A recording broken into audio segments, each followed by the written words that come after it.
and welcome to the 8th edition of the Amgen Tour of California, a race of 8 stages, 1,170 kilometers. The first stage around Escondido, a circuit race of 165 kilometers, taking in 2 very difficult climbs. The first climb of Mesa Grande and the big one, Mount Palomar.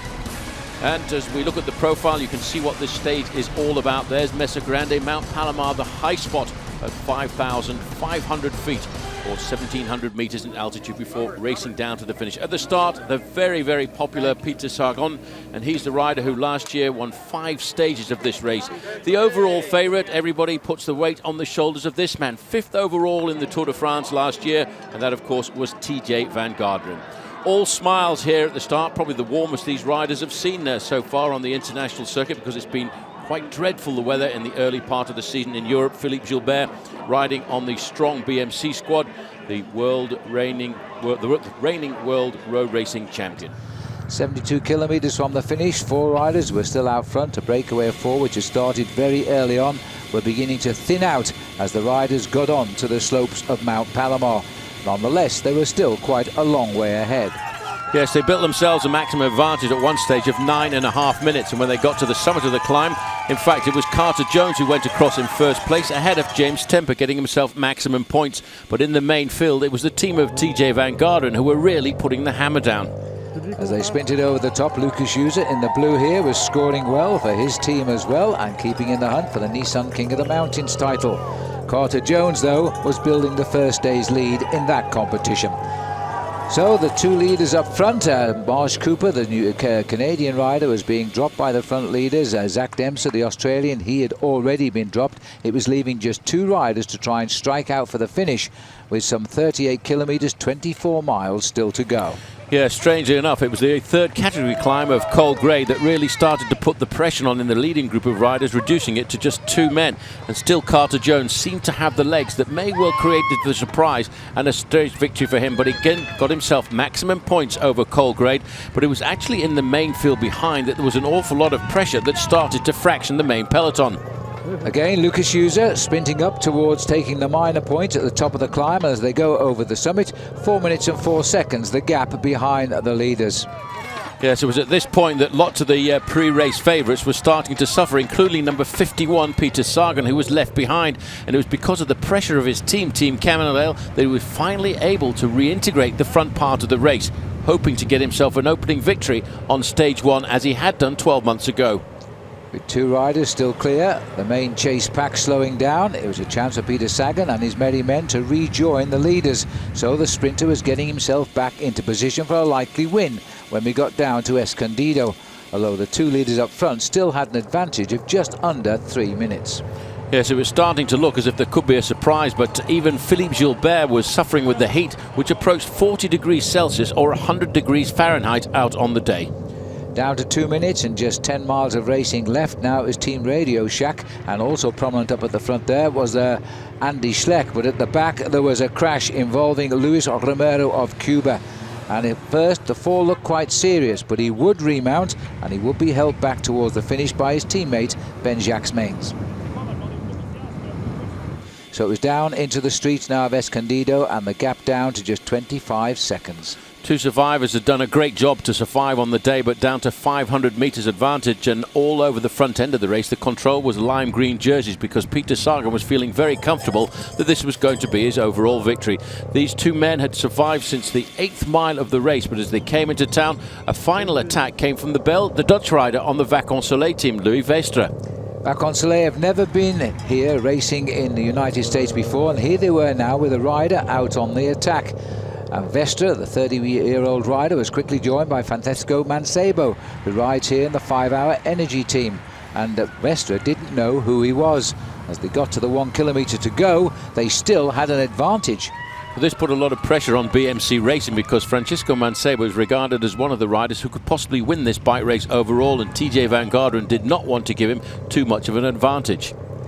The field lining up, I think, realised they'd left it too late here as Mancebo opened up the sprint, trying to do what he'd done in Santa Rosa a few years ago and win. This time had to give bets to the Dutchman, and Vestre pointed at his sponsor. First time here, and we've got the winner. He would be the first wearer of the Amgen yellow jersey, and Peter Sagan cleaning up for third place in the bunch sprint.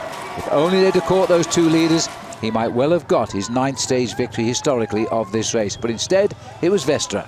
Yes, I think a lot of riders, Phil, will talk about the heat of the day, but this man will talk about the victory of the day because his attack came just at the right time when everyone was a bit tired.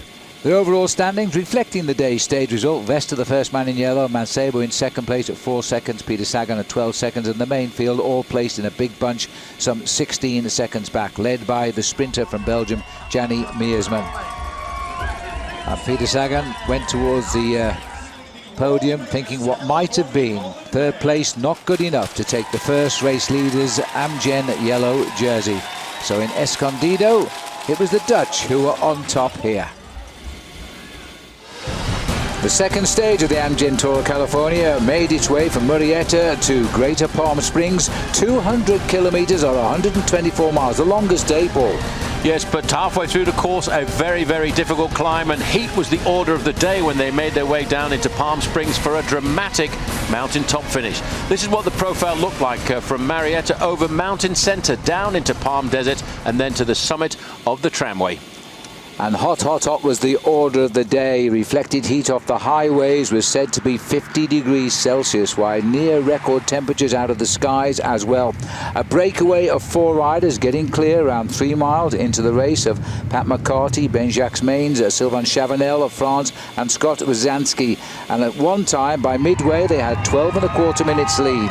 Yes, but when they headed down into the desert, the main field was starting to bore down upon them, and that was because of the presence of Pat McCarty in this breakaway group, because he was only 16 seconds down at the start of the day. Wazanski got the 3 points time bonus in the Palm Desert, but McCartney was the man they were trying to chase back down. The race leader was suffering from the sun too in Levu Vestra. At the back of this group here, Sylvain Chavanel being told by his team manager about the chase behind. It was now down from 12.25 minutes to just 45 seconds as they started the climb to the finish. Yes, when they took the left-hand turn away from the main strip of Palm Springs, it all pretty much came back together. Then it was the turn of all of the teams of the man who want to win this bike race overall to control the front end, with a lot of pacemaking being done by the black and red strip of Team BMC Racing. And as soon as they started the climb, the damage was done.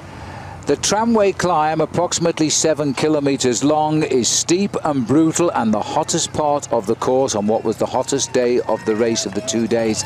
The peloton simply imploded, including the world champion Philippe Gilbert, who gave up early in the attempt to stay with the leaders. The yellow jersey likewise early in the day to recover from a flat tire. He wasn't going to recover from this one. It was a very select group getting together at the front, and then came an attack by the Irishman Duignan.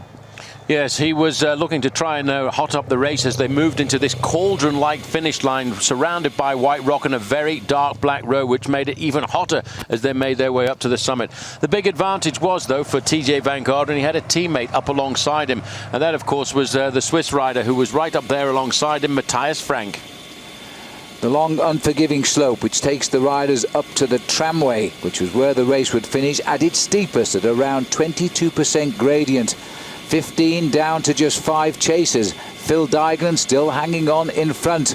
And then an attack by Janier Acevedo as he made an effort now to join Duignan. 27 years of age from Medellin in Colombia, a very good explosive climber.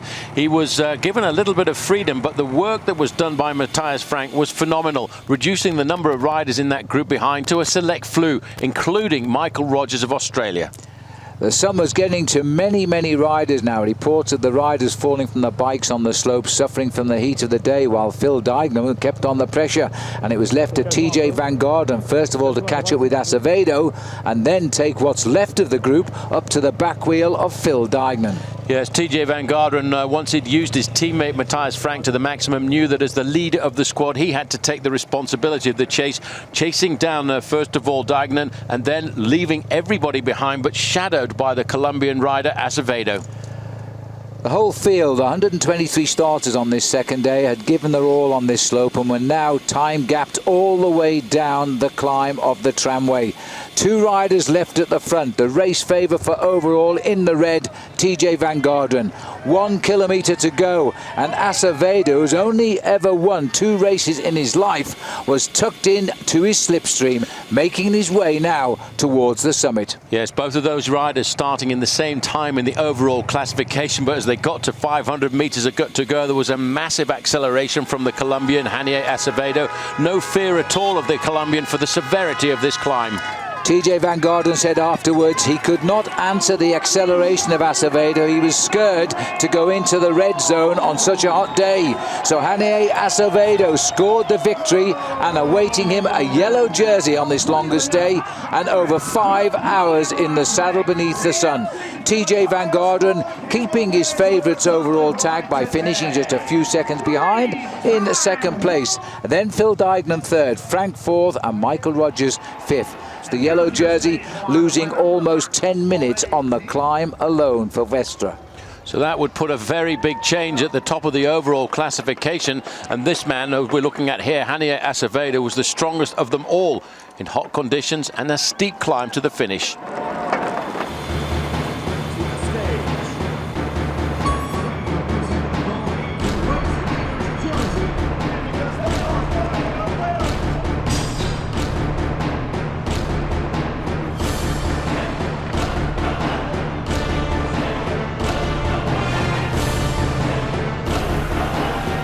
So Acevedo takes the Maillot Jaune, and tomorrow the stage a little bit more forgiving as it goes out on a ride of 177 kilometres from Palmdale down to Santa Clarita with 4 fourth category climbs. And overall it's Acevedo who will take a 12-second lead into the race over Van Garderen, 27 over Phil Dignan, 45 seconds over the next nearest contender. Day 3 of the Amgen Tour of California, taking the ride from Palmdale to Santa Clarita, a ride of 110 miles, and thankfully the hot weather of the opening 2 days had left the riders by about 25 degrees Fahrenheit. Undulating road nonetheless, 4 fourth category climbs along the way, and the 2 sprints before we get down to the sprint finish in Santa Clarita. The scene at the start, the man who won the race up the tramway in Palm Springs, Hanier Acevedo is signing in. Yes, leading this race by 12 seconds ahead of TJ Van Garderen. Breakaway got clear after 35 kilometres and set themselves up a very good advantage. At one stage, 4 minutes and 45 seconds, but the teams of the sprinters, as we got to 70 kilometres to go, working very hard to try and pull the 4 back into the fold. Number 7, Andy Schleck at the back of the group momentarily in the green jersey. Luva Vesta, the winner of the first stage. Chad Bayer and Gavin Mannion, both from the USA. And at one stage the lead was up to over 4 1/4 minutes, but the peloton were monitoring the situation. As they crept closer to the finish, so did the lead come down. Well, plenty of teams were very happy to do the pacemaking at the front, and the yellow jersey looking very solid on the Colombian Hanier Acevedo's shoulders after a race yesterday where he absolutely dominated all of the Pro Tour teams. Into the sprint town, and the first one here was at Lake Hughes, and it was Vestra taking out 5 very valuable points there in that green jersey competition, because he wasn't anticipating crossing swords at the finishing line with the likes of Peter Sagan and Tyler Farrar. Second sprint, no change here. Nobody challenged Vestra, respecting the fact he had a clear lead in this competition after his win in Escondido. And so at Leona Valley, he was there again, taking the 5 points. A maximum of 10 on the day before the big sprint. But now the race was coming together. 35 kilometres out from the finish, about 22 miles, and the gap was down to 2:15, and that's what 2:15 looks across the field. Supported by his ex-teammate here, Jens Voigt on the right. Voigt, of course, on the Radio Shack team. Andy Schleck taking out his first prize of the day as he topped the last climb of the day at Bouquet Canyon at 88 miles done. Yes, just 35 kilometres to go at this point, and mainly downhill into the outskirts of Santa Clarita. And Andy Schleck obviously very keen on a day like today to give himself a very powerful workout. A man who's recovering from a nasty accident in the month of June last year when he crashed in the Criterium du Dauphiné. Circumnavigating the beauty of the Los Angeles County here as we leave now the Sierra Pelona Mountains and head down towards the finish in Santa Clarita. First of all, to show signs of cracking was the youngster in the breakaway, Gavin Mannion of the Bontrager team. He'd had a great day out, but it was just a little bit too far to the finish. He was falling back, leaving just 3 riders up front. Once we'd gone over the final climb of the day, Bouquet Canyon, all the big teams with big sprinters on board decided they were really going to put the hammer down, and very shortly Mannion was back in the fold of the main field, with the 3 leaders now down to a gap of only 40 seconds. 20 kilometres, 12 miles from the finish. 3 leaders hadn't given up yet. They were hanging on to 25 seconds and realising it was a little bridge too far, while the 2 senior professionals sat up. Chad Bayer tried to go it alone for the finish, but when he took off from the leading 3, there was only about 20 seconds spread, and it wasn't going to be that for very long. At 13.5 kilometres to go, the field was together and the sprinters were ready to have their day. Could anybody beat this man, Peter Sagan?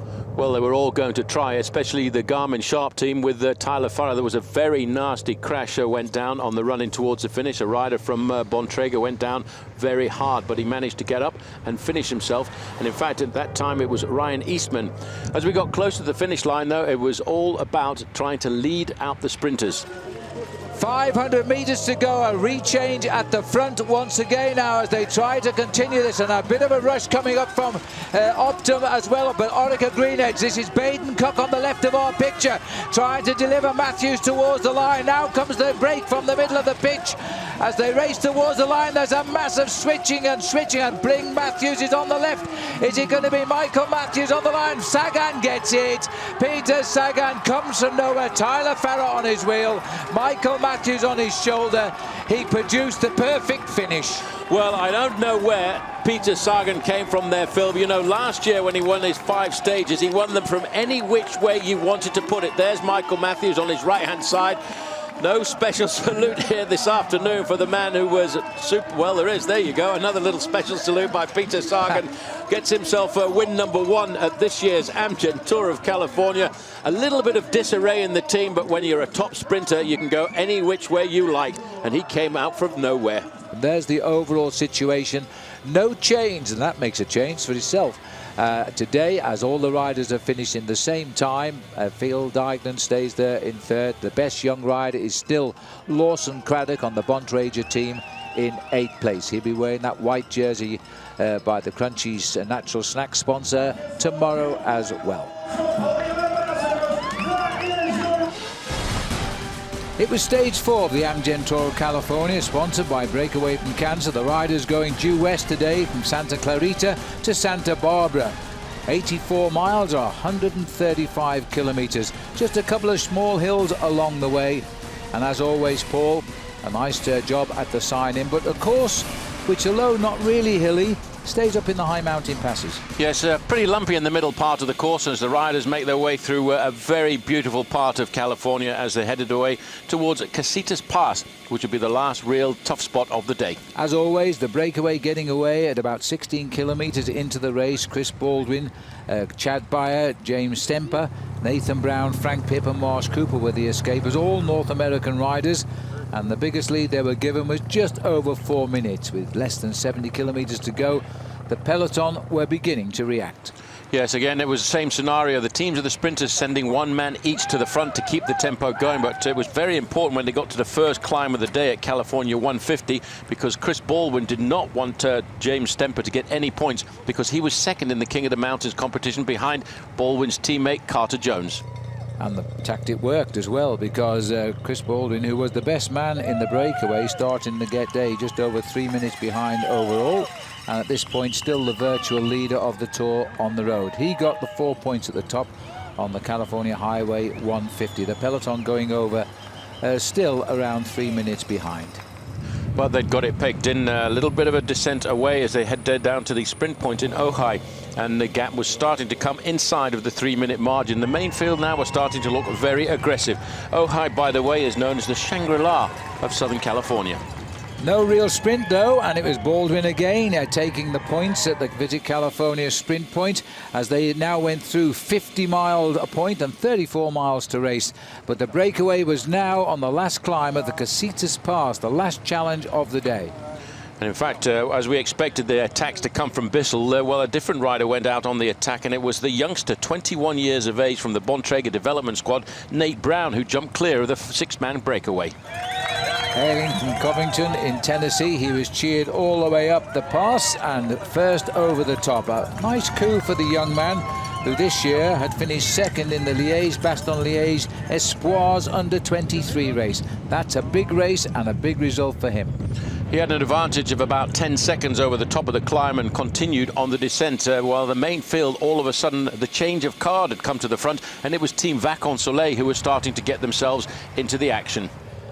But as always seems to happen in top-class professional racing, on a day that finishes down at sea level, you couldn't get any closer to sea level and on the borders of the Pacific Ocean in Santa Barbara, the breakaway was imploding. Last gasp effort by Nathan Brown to hold the whole field off. Yes, second in the Pan Am in the under-23 time trial championships last year, but when they reached the last climb of the day, not even categorized with 11 kilometers to go, it was 41-year-old Jens Voigt decided to light the dynamite.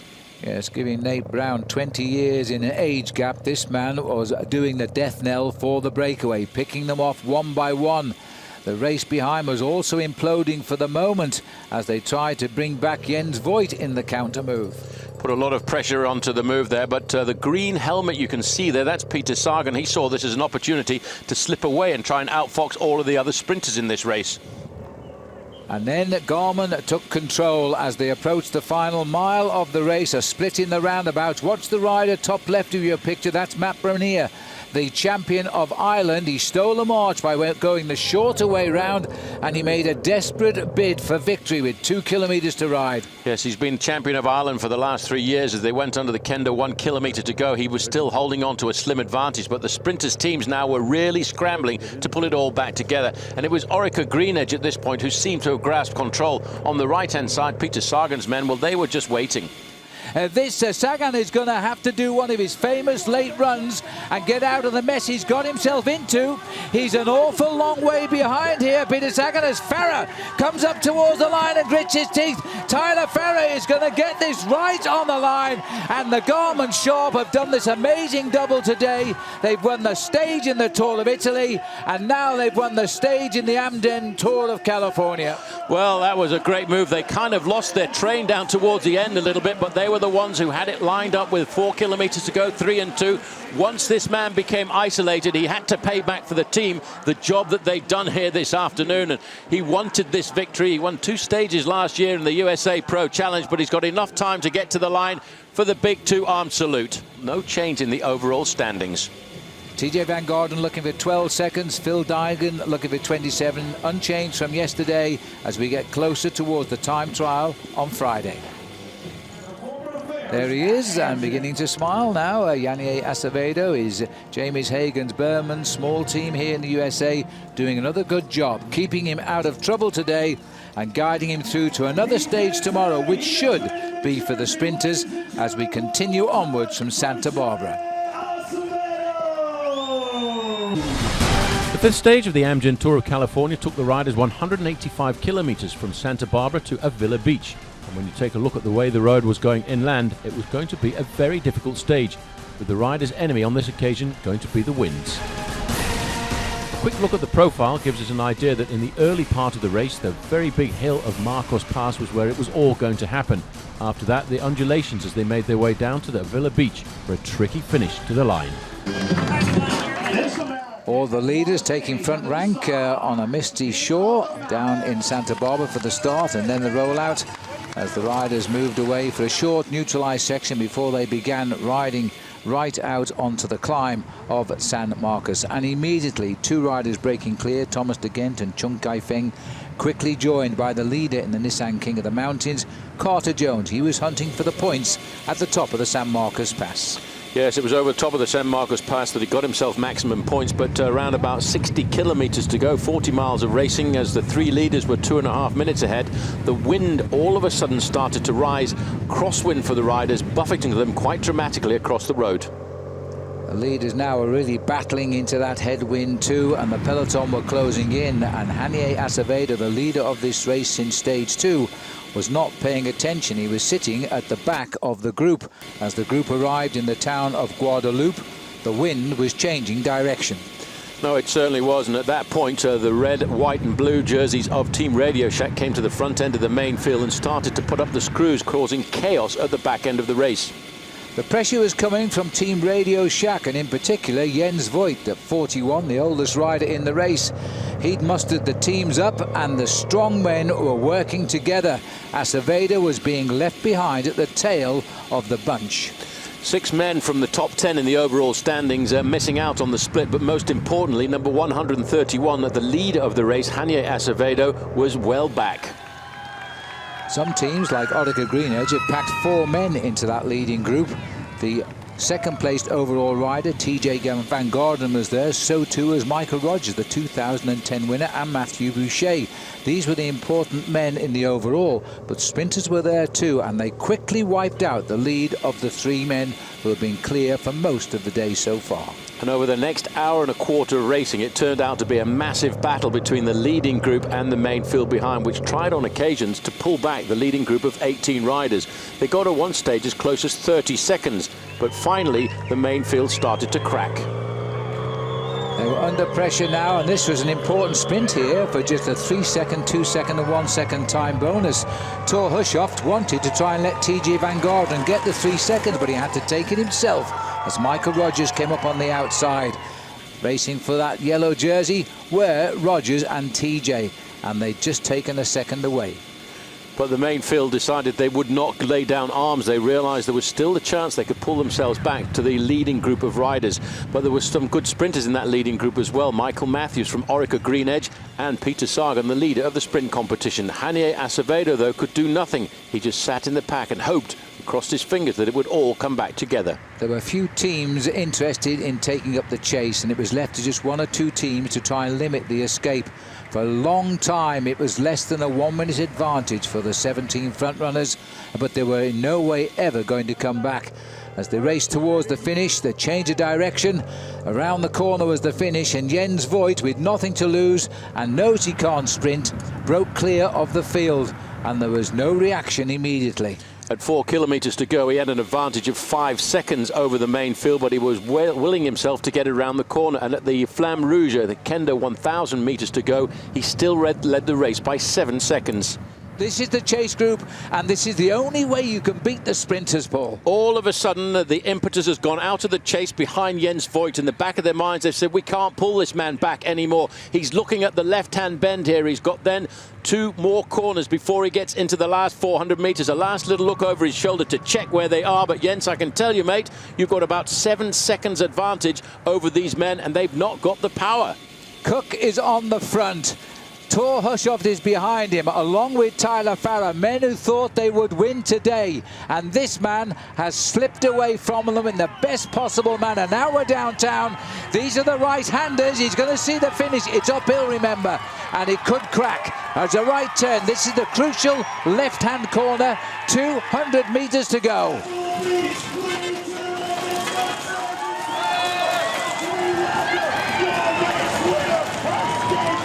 Jens Voigt is coming up the hill now to the applause of the crowd here. He's won it.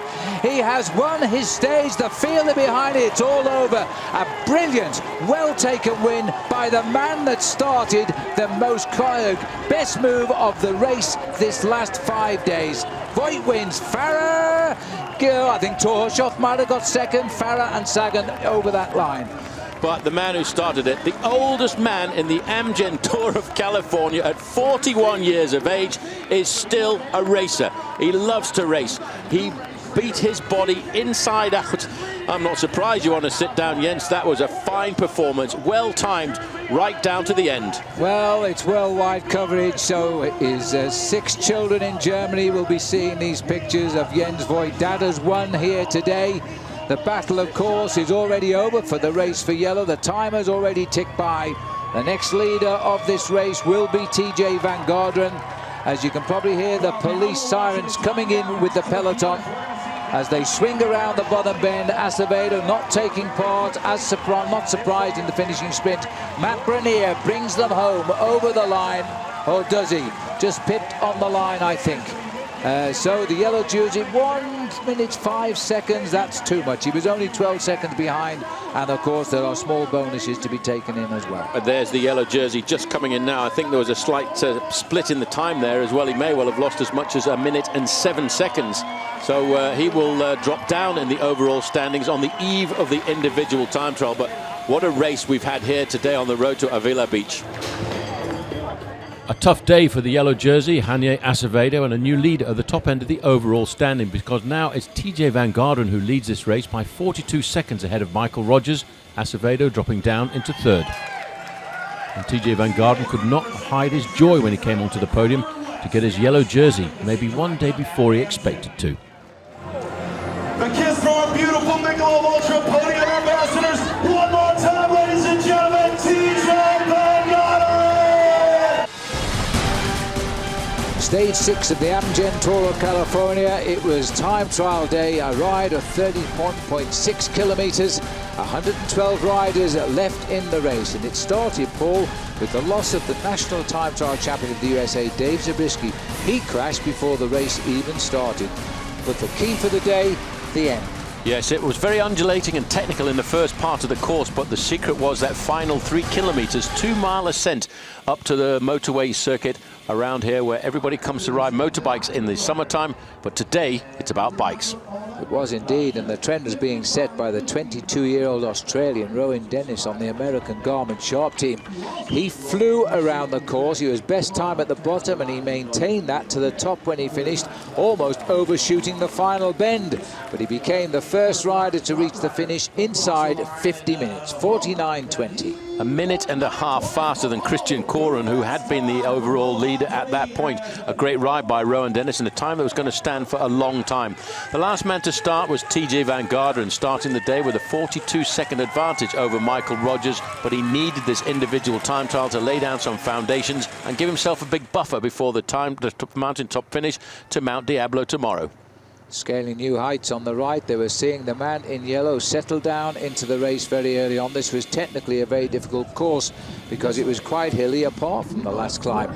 Brent Bookwalter out on course 2, riding on the same team as TJ Van Garderen. The BMC riders were trying to set good times. But right behind him and almost getting caught out by the camera was Louis Vestre, who'd set the fastest time out on the course. Well, 1 second slower, in fact, than Rowan Dennis to the bottom of the climb. But there he is, the Dutch national time trial champion.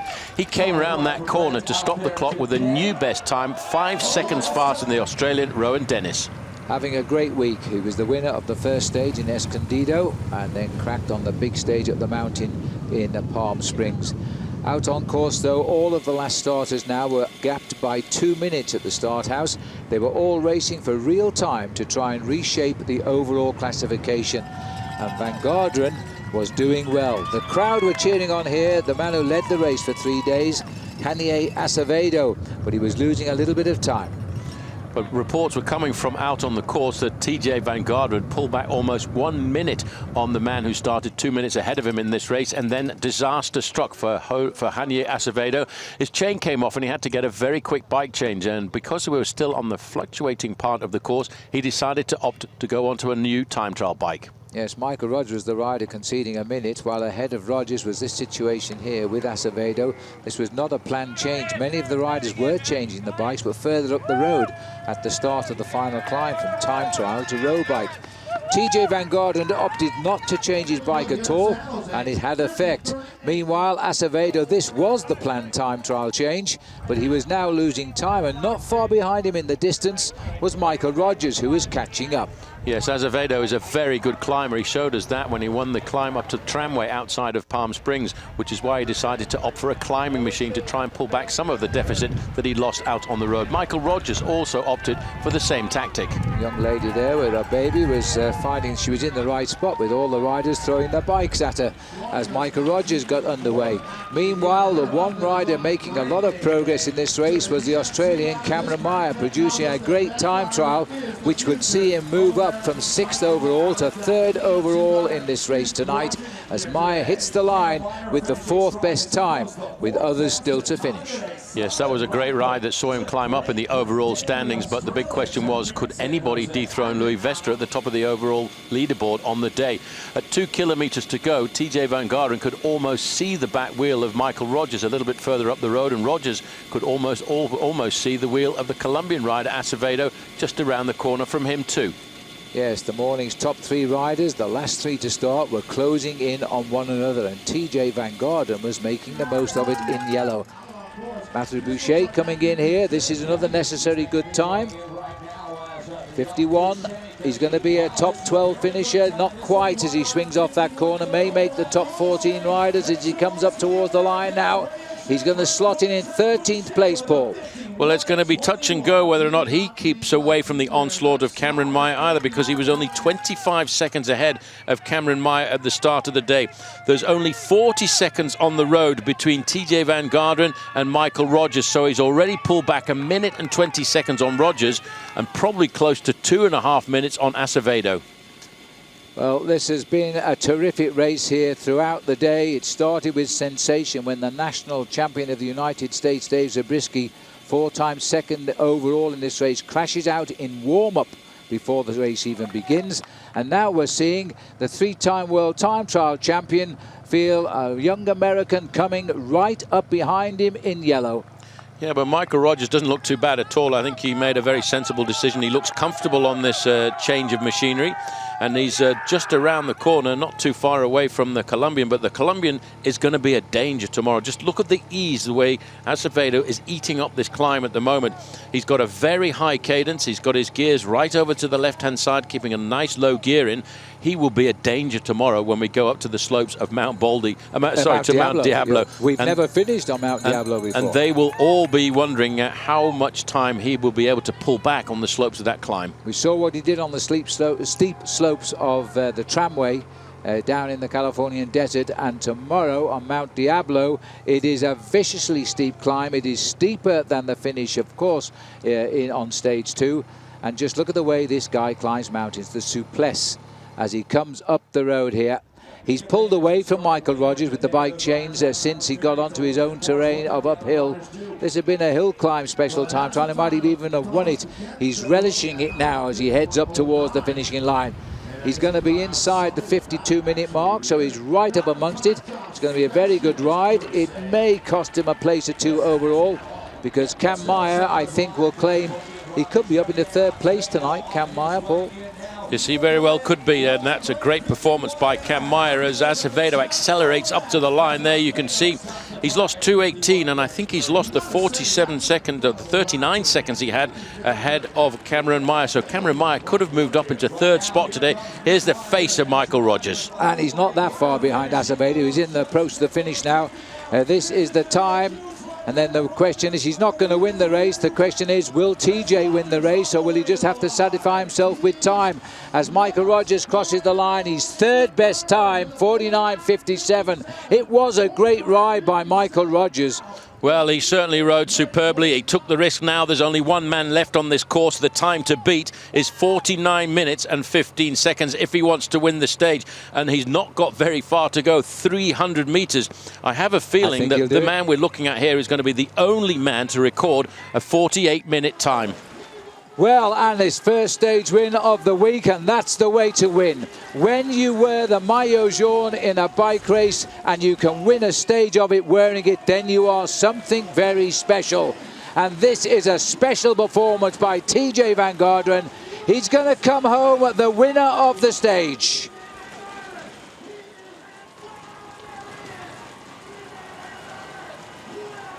Cheered to the line, 48.49, the last man to start, the leader of the race is the winner of the day. And the only man who went inside of 49 minutes, 48.52.34 for TJ Van Garderen. He has opened up the gaps on everybody else in this bike race here this afternoon.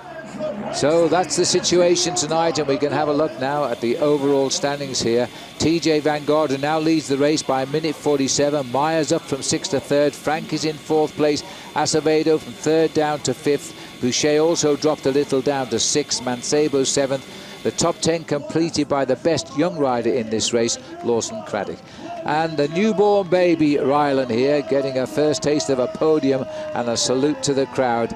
This week is all but a dream for TJ Van Garderen. Tomorrow we go to Mount Diablo. It's a mountaintop finish.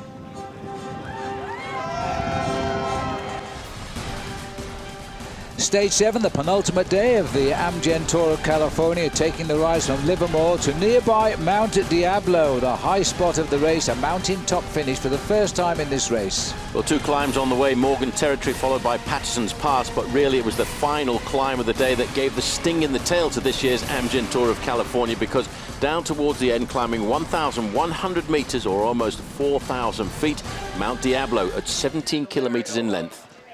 This was the sign-in, and in yellow again was TJ Van Garderen after his great time trial yesterday. He's increased his overall lead over Michael Rogers, and Cameron Meyer climbing up into 3rd place as they headed out onto the open road. After a big circuit of some 100 kilometers, they came back into the start town of Livermore, and there was a breakaway going on, and in that breakaway was Carter Jones. He'd done enough by winning the first 2 climbs to win at the Nissan King of the Mountains competition before they arrived at Mount Diablo.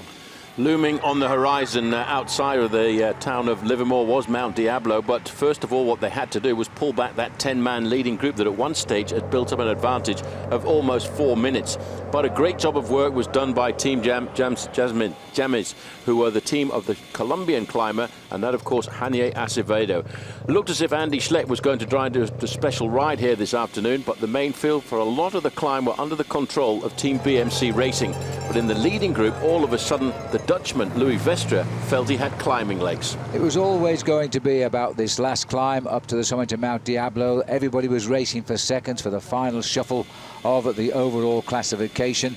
Meanwhile, it was the job of the boys in red and black of Team BMC to keep the pace high. It even cost Timmy Duggan here, the champion of the USA, a place in the finishing peloton. He was left as well. As they got further up the slopes, the gap started to tumble, and riders were getting tailed off the back of the group, including Carter Jones. But he wasn't too concerned about that, because as far as he'd done the job to win himself the King of the Mountains competition this year. With a couple of riders up front by 1 minute, and that was David de la Cruz and Luis Vestre. The rest were all falling back. Andy Schleck on number 7 there was now back in the bunch.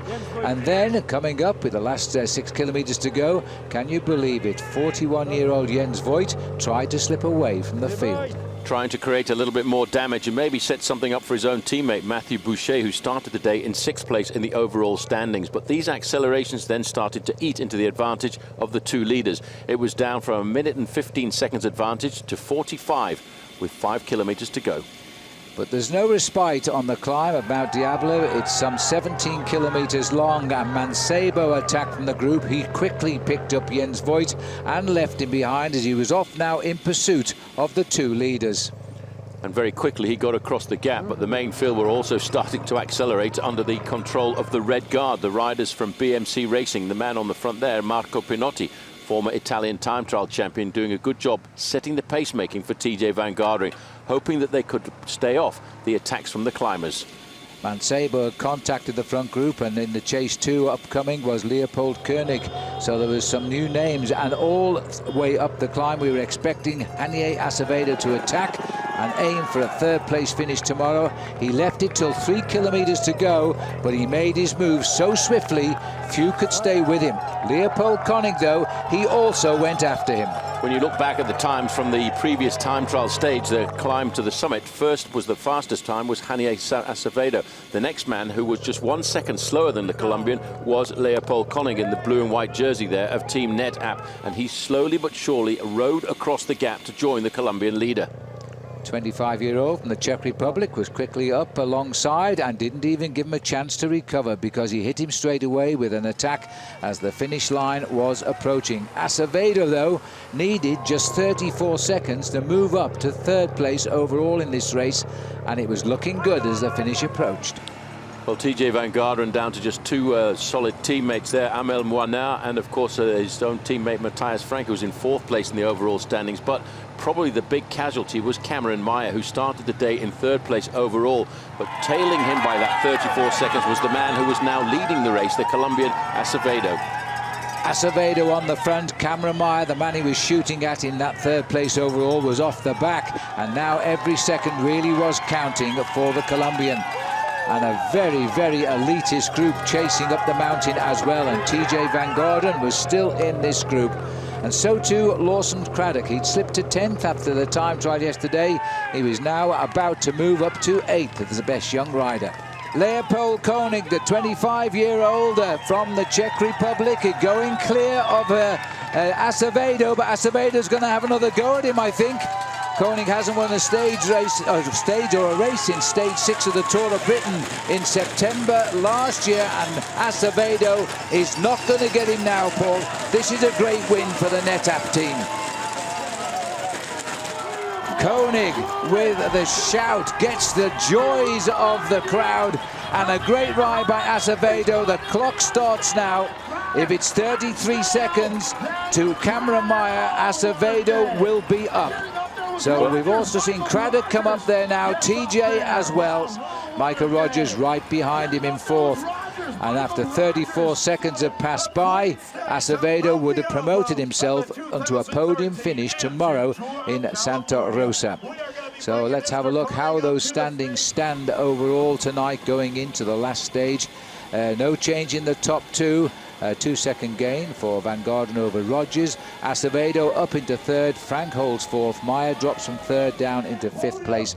Lawson Craddock moves up into 8th. Last stage tomorrow as the riders go from San Francisco to Santa Rosa. There are no mountains, just the celebrations.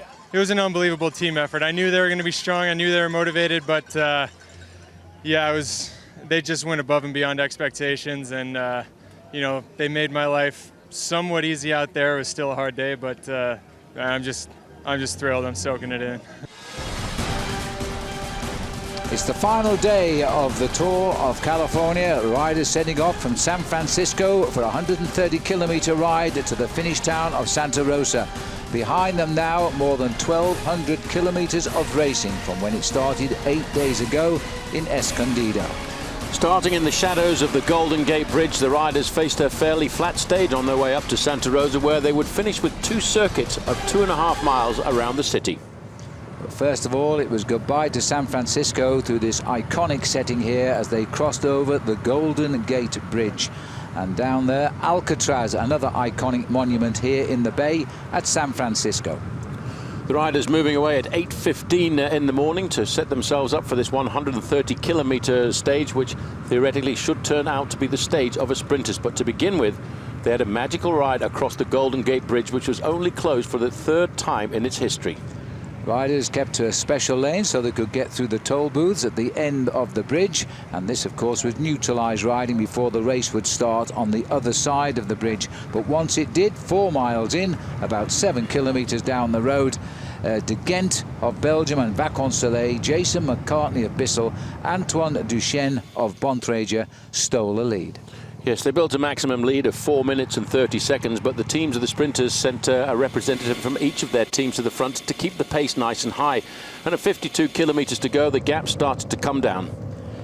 As usual, the teammates of the sprinters were setting the pace at the front. There was no challenge to the yellow jersey at all. They were now hoping, especially Cannondale, that they would eventually bring Peter Sagan to the finishing line first. Small hills along the way caused the riders to struggle, and it caused the time gap to reduce.